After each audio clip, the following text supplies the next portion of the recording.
कहानी बदनसीब बाप। Moral story. एक शादीशुदा जोड़ा अपना सेकंड हनीमून मनाने के लिए क्रूज टूर पर गए। इस दौरान वे अपने बच्चों को घर पर ही छोड़ गए थे। बदनसीबी से खराब और बहुत ही तूफानी मौसम के कारण क्रूज शिप डूबने लगी। सभी लोगों की तरह वे दोनों भी अपनी जान बचाने के लिए लाइफबोट एरिया की तरफ दौड़े, लेकिन वहां भी सिर्फ एक ही व्यक्ति के लिए जगह बची हुई थी। अपनी पत्नी को डूबती शिप पर छोड़ आदमी लाइफबोट में बैठ गया। पत्नी उसी डूबती शिप पर खड़ी अपने पति को दूर जाते हुए देख रही थी। वो चिल्लाकर अपने पति से बोली। इस कहानी को यही विराम देते हुए शिक्षक ने अपने सभी विद्यार्थियों को पूछा, क्या कोई अंदाजा लगा सकता है पत्नी ने पति से क्या कहा होगा? ज्यादातर विद्यार्थियों का एक समान उत्तर था। उन्होंने कहा, पत्नी बोली होगी कि मैंने तुमसे इतना प्यार किया और तुम मुझे इस तरह छोड़कर जा रहे हो, मैं तुमसे नफरत करती हूँ।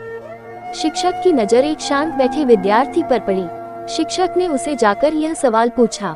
विद्यार्थी बोला, मुझे लगता है वह बोली होगी हमारे बच्चों का ध्यान रखना। शिक्षक को आश्चर्य हुआ। उन्होंने विद्यार्थी से पूछा, क्या तुमने यह कहानी पहले भी सुनी है? विद्यार्थी ने सर हिलाया और बोला, नहीं, लेकिन बीमारी की वजह से दम तोड़ते हुए मेरी माँ ने यही शब्द आखिर में मेरे पिता से कहे थे। शिक्षक ने उस विद्यार्थी को सही जवाब देने के लिए शाबाशी दी।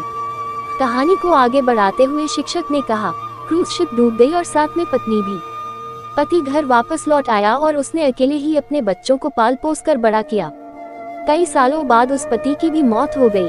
एक दिन उसकी बेटी, जो उसे अपनी मां की मौत की जिम्मेदार मानती थी, अपने पिता के सामान को साफ करते हुए उसे एक डायरी मिली, जिसे पढ़कर उसे सच्चाई का पता लगा।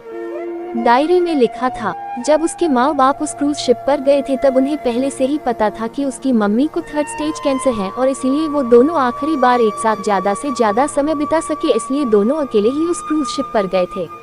जब उस शिप पर वह मनहूस समय आया था तब उसके पिता ने उस अकेली बची लाइफ बोट की जगह में बैठने से मना कर दिया था। उन्होंने डायरी में लिखा था कि वह भी अपनी पत्नी के साथ ही उस डूबती हुई शिप में डूब जाना चाहते थे, लेकिन सिर्फ और सिर्फ उनके बच्चों के लिए अपनी पत्नी की कसम देने के बाद उनको उसे अकेला छोड़कर उस लाइफ बोट में सवार होना पड़ा। इस डायरी को पढ़ने के बाद बेटी फूट फूट कर रो पड़ी। शिक्षक ने यह कहानी यही खत्म की और पूरा क्लास शांति में डूब गया। यह शांति देख शिक्षक को पता चल गया कि वह इस कहानी के जरिए जो सीख अपने विद्यार्थियों तक पहुंचाना चाहते थे वह पहुंच चुकी है।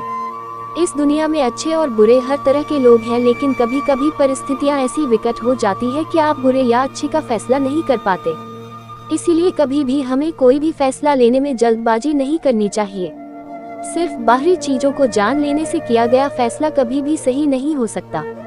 बिना किसी जांच पड़ताल के और बिना दूसरों का पॉइंट ऑफ व्यू समझे फैसला करना छोड़ दीजिए। वह जो होटल में आपके खाने का बिल भरते हैं इसलिए नहीं क्योंकि उन्हें अपने पैसों का घमंड है, बल्कि इसलिए कि वह आपको पैसों से ज्यादा अहमियत देते हैं।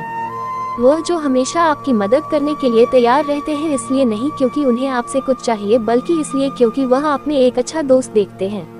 वह जो आपको हमेशा मैसेजेस करते हैं इसलिए नहीं क्योंकि उनके पास करने के लिए कुछ और नहीं है, बल्कि इसलिए क्योंकि वह आपको बहुत याद करते हैं। और वह जो हर झगड़े के बाद पहले माफी मांगते हैं इसलिए नहीं कि वह गलत होते हैं, बल्कि इसलिए क्योंकि उन्हें अपने बातों, अपने गुस्से या अपने ईगो से ज्यादा आपकी परवाह है। और सुनने के लिए सब्सक्राइब करें। धन्यवाद।